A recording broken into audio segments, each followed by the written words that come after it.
Welcome back to Jammin' Games. I am Steven. He is Wyatt. We're here for a Pioneer Super Sunday series. It's Bring to Light Niv and Dark Jeskai.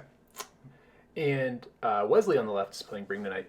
He's playing the Yorion version. I don't know if you revealed his companion, but it's the one that has, I think he has 2 Nivs in the main. They're kind of cutting him down because Yorion, I think, is more reliably value. Yeah, it forces you into 80 cards, which means your deck is less consistent. It does. Which I dislike. Okay, sure. End of that statement. Yeah, we'll stop. You get to run some cool stuff, though. You get to run all the enchantments, and... The thing is, like, none of the enchantments are good unless you get to flicker them. Yeah, but if you do get to flicker, then it makes you go up a ton of cards. I don't know. We'll see how it goes. Here's a Croxa. We'll let Wesley's plan determine who's right about this. There goes a Tolsimir, Friend of Wolves, I think. You're right. That is correct. Here's Raven's Warning, I think. There's a bird. I think that's a really cool card. I like the Raven's Warning builds a lot. It's unlikely that you'll ever get to Yorion Flicker one just because it goes off so fast. I mean, you cast it turn 3, you have to have it in your hand by turn 4. Maybe on turn 3. If you have to cast it on turn 4. You grab Yorion on turn 3. On turn 4. Oh, no, it's never going to happen. It's awkward. It's never going to happen, dude. You have to be like... It has to be like way late in the game. And the value out of Raven's Warning comes from being able to tutor something up. I mean, you get to draw a card and look at your opponent's hand. That's pretty good. Okay, all right. So Bone Crusher, Ojutai's Command. Those are pretty good ones here. Most of Wesley's Haymakers are going to be creatures that Ojutai's Command can pick up. Yeah. Ojutai's Command is very good. It's just kind of cryptic. Well, yeah, it's right now it's a cryptic. It's a counter draw. Yeah. Or counter get back Baby Jace. No, counter get back Croxa, which it sacrificed, but it still made Wesley discard a card. That's pretty cool. It was actually a pretty nice interaction. Yeah. I think Aaron has realized this game is going to be a card advantage, and that was a pretty good exchange for him. Wesley has 1 card in hand now. Mm-hmm. It's pretty huge. So while everyone's tapped out, he's going to fetch, playing around Tail's End. I don't know, does Tail's End get it? It does, dude. Lands? It's legendary permanent artifacts. Or creature. I know John Vidaz Tail's End a Thassa's Oracle for me one time when I had no cards in my library. God, that card's weird. Yeah. It's just like, it's like Stifle if Stifle was bad. Activated, triggered, or legendary spell. So he could have gotten it with it. Oh, yeah. He missed the trigger, dude. All right, here comes Raven's Warning. Raven's Warning is also awkward because it puts the card on top of your library, and if you have Bring to Light or Niv, there's a chance you just like go right past it. You have to be careful on which one you grab. I don't think you have to reveal it, but Wesley's being a good friend to everyone here. Showing what he's got. Here comes a bird for 1. Put Yorion in hand. Yep. Kill that. Stomp your bird. The glare is really severe on that Yorion. My goodness. I don't know why. Gosh. That's just a white card for sure. So Aaron is looking at a hand. I don't even know what he's got. He still has 2 lands in hand, I think. That's unfortunate. From last time we saw. Yeah. Nobody shocked. And passed. Whew. Maybe it's another Ojutai's Command? That could be Sublime. I know he runs Sublimes. Oh, Sublime is very good. Yeah. So cycling a Raugrin Triome.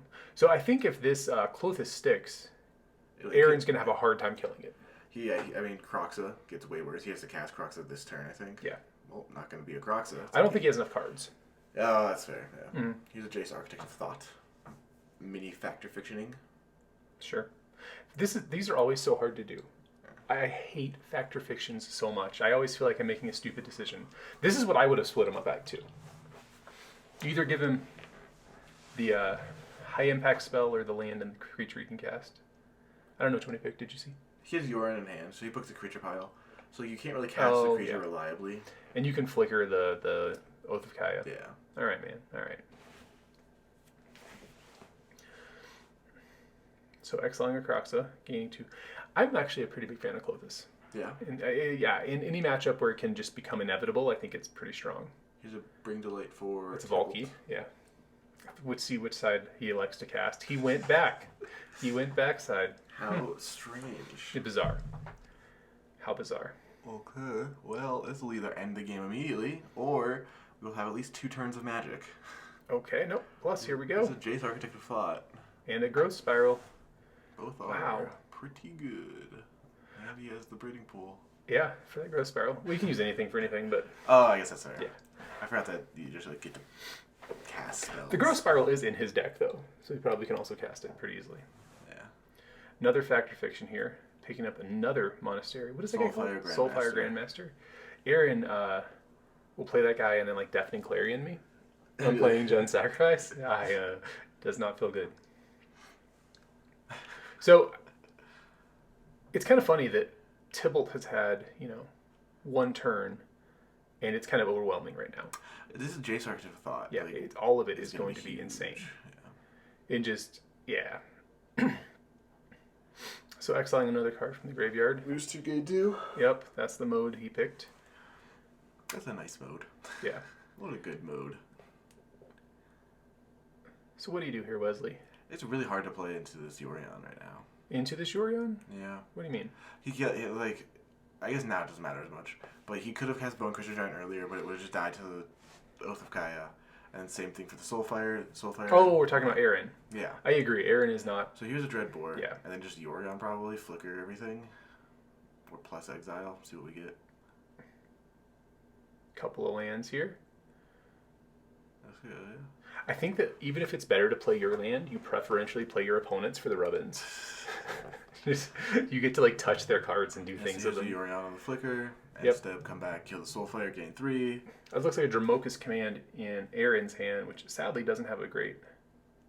Silumgar. I mean, that's actually really... I forgot what the modes on that card were, apparently, because that was a nice interaction. Bounce and Destroy. Yeah. Yeah.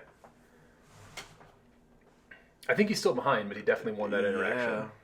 Like, if he can answer this Jace cleanly and the Yorion, he can still come back. I mean, I guess you're still on a 5-turn clock from the Clothis. Yeah. Which is a bit not great. And your Soulfire is probably going to die next turn. So, like... Sure. Not really a big deal. There's a Crackling Doom for way too much mana. I think he was buying it back.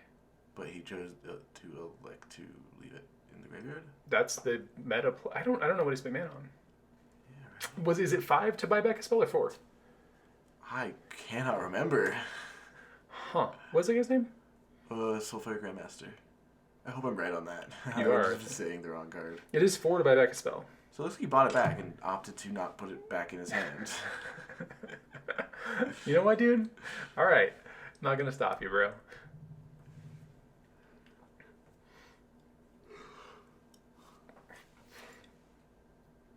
Did Wesley miss his Clothis trigger? No, he got the Silumgars. Oh, excuse me. Because he gained 4 from Crackling Doom. Oh, right.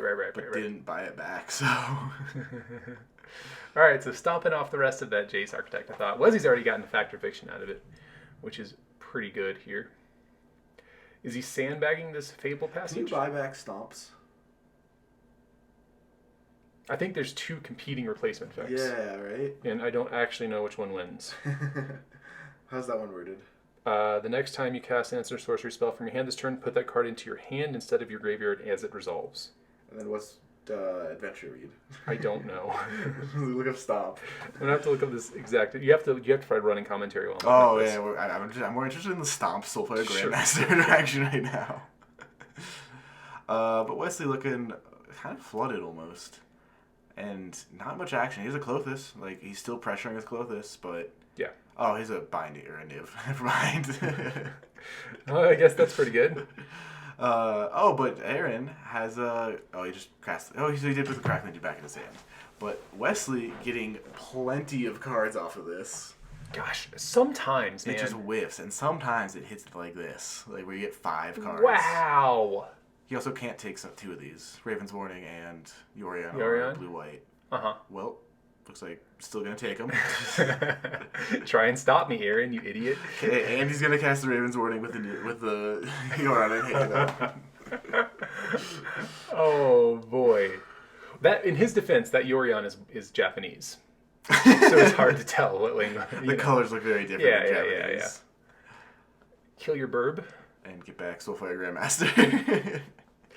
Did you find the ruling on this? Yeah. So Soulfire Grandmaster says if it will be put into a graveyard, put it back in your hand. Oh, but it just says get exile. Puts it into exile. exile, yeah. Okay, So the Grandmaster doesn't affect it. Oh, so Soulfire doesn't work on flashback spells? No, it doesn't, because the card being put into a graveyard. How interesting. All right, so here comes a Yorion for just a lot of value. that you probably don't really get to have. I mean, Wesley still has other cards in his hand. I think that assuming he... There's a Crackling Doom flashback, Sack, Yorion. Okay. Lose 4, gain 4. Don't know if the gain 4 happened. There's a binding. Very slow commentary now. Yeah, well, the players are, Stuff has happened. Yeah, the game state's kind of weird because of the Yorion Ravens warning. I think that card was on top of his deck. And he put it into his graveyard and then flipped it and just put it into play. I mean, Wesley wins a suspicious number of Magic games is all I'm going to say. All right, so Bone Crusher, we were talking about this yesterday. I think it's one of the staples of this format. I think it's really, really great. Yes, I agree. It can kind of slow your opponent down, and now Aaron has 2 4/3s that are going to be tough to interact with. I guess Wesley's at infinity lives, though. Oh, that answered him. Yep.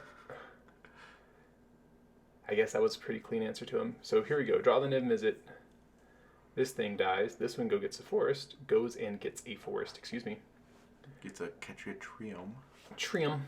Oh, you can get the Triomes with that. I haven't played this deck. This is my deck that Wesley's playing. I just haven't played it much, so I don't know about all the ins and outs. Makes sense. This is one of those kind of sad ones. 3 reactive spells in a growth spiral. Well, he's still dead. We'll see you for game 2. All right, back for game 2. Wesley's going to open by drawing 9 cards and picking his favorite 7. Any excess lands he draws, he will put into play. Yeah. Open it up with a... Looks like Aaron's on the play. Oh yeah, Aaron lost. Okay. Yeah. Monastery, whatever this man's name is, Soulfire Grandmaster, has so much upside, but it rarely realizes the full potential. When you have 10 mana, you can loop taking turns. Yeah, I think it's very, very, very good. But it's also a 2/2, so it is relatively squishy to most. It does die to most things, and there's a binding. It dies to that. Yeah, Vorinclex can't die to that. What? Oh, you can't put the counters on it. Found that out at Kastarian, yeah. Dunked on me thoroughly. It's a Nicol Bolas? Oh yeah. My god. Nicol Bolas, I actually think that's a pretty great card. Mm-hmm. He kind of is, huh? He's like... The backside's crazy, too. His front side's just, efficient. I agree. When I played... Jared was playing Grixis Control in this format. And I was always like, oh man, this card's really, really hard for me to deal with. And his backside will just win a game for no reason. Here comes an Omnath, which is kind of the antithesis.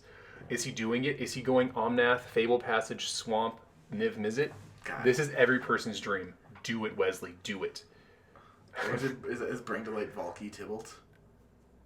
Oh, it's... Despark.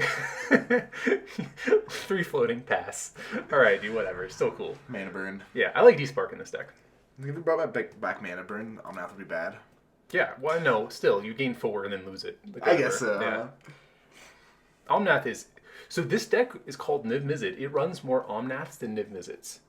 It is weird. Omnath is just the greatest thing in the world. Omnath is really, really good. Yeah, I'm a big fan of that guy. So Aaron going, get back my... Soulfire Grandmaster. I was going to call it a Monastery something again.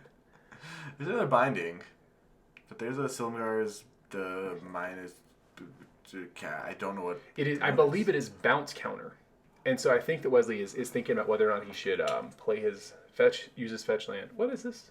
-3/-3 is what I think he did. Okay, so he can't attack. Sure. Because I think that's the other mode on it. Well, Wesley has 4 mana to do stuff with. Here comes a Shadow's Verdict. Get in for 1. Okay. Looping Silmar's command seems pretty cool too with Soulfire. Yeah. If you loop anything with Soulfire, we played this deck on camera once. Yeah. And we one time in a 5-match league, we managed to loop a card. But it was amazing. Yeah, we looped it Ojitais. Something. Yeah. It was really, really good. Oh man, it's really naked Yorion. I actually get to draw a card off the Somnath. Yeah. But he didn't attack first, so a little awkward. Doesn't need to. He expected it. Soul Shatter. Sack your creature. With Yep. Okay. Yep. The highest CMC, I think is what it reads. Does it read? We may have responded to the, what's it called? Yeah. It's sack your highest CMC planeswalker or creature. It has weird wording on it. That's all I know. So it seems our players are. It's like if To the Slaughter was weird. Yeah. Our players appear to be pretty much card parity, except for the Bring to Light that's coming out right now. And Wesley's at 28. And this is just Valki. Yeah. He goes for Valki a lot, I think. Is Valki just better than most anything else here, you think? I could see the argument for Niv-Mizzet. Yeah. I feel like you're both on need cards, and if Valki whiffs for like 1 or 2 turns, yeah, Aaron's deck does run Planeswalker removal. So well, he did use it, the most reliable method to just go pick up the Bone Crusher Giant. I think that's a pretty good move. Minus kill it. Yeah. Minus kill it, recast it. That's fine, yeah. Yeah. This is like a nice 2-for-1. And you get to have a 4/3 now, when you're both just drawing off the top, so like... Whoa, I can't believe Aaron ground this game to a halt. I think, okay, well, Wesley drew that, so... a little bit less of a halt than we thought. Yeah. This is pretty good. Aaron's got a Kolaghan's Command. I don't know if it answers the board at all, unfortunately. You can make him discard, get back Soulfire, live a turn, but like... Yep. Oh, did he just... Yep. Oh, okay. All right, and Wesley will crunch in. That's game. The Soulfire was exiled. Oh, right, because Shadow's Verdict. Yeah. All right, thanks for watching. We'll see you next round.